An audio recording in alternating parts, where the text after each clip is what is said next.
Those verses from the Gita are so powerful. Again, I think I'm narrating a lot of stories from my past this morning. I have a lot of favorite sections of the Gita, but I can certainly say these sections, chapter 7 and chapter 10, the entire chapter 10 is an extension of some of these verses that are the ways in which Krishna speaks in chapter 7. These are my absolute favorite because I studied Sanskrit growing up in school, and so we learned these verses in Sanskrit.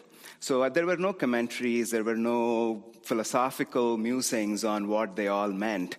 And this section of the Gita especially, you don't need that. The verses themselves are so powerful and so awe-inspiring, especially as a child as I was learning these verses. It was profound for me in ways that I couldn't quite describe because it was poetic.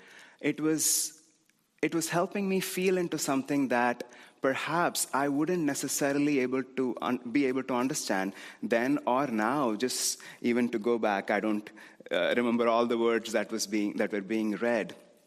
I am the silver light of the moon.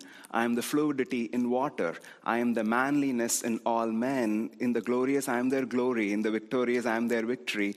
And I'll read a few more verses from chapter 10 because he builds on this theme.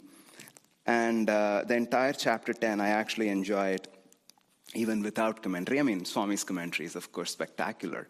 But I think there is also a lot of power in the verses of Gita themselves. This is verse 34 from chapter 10. I am the all-dissolving death. I am birth. I am the origin of things that are yet to come.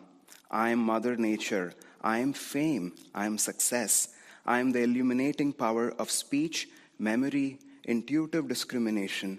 I am firmness in loyalty. I am patience. I'm going to skip a little bit. This is also one of the most interesting verses for me in the Gita. He says, of the things that are deceitful, I am gambling. Of the glorious, I am their glory. I'm going to move on. I'll just read just a couple of more. Whatever is being endowed with power, prosperity, or glory, know that endowment itself to be merely a spark of my effulgence. O Arjuna, the manifestations of my attributes are without limit. This brief declaration of them merely hints at them. This is how he ends chapter 10 before he goes into the experience of cosmic consciousness.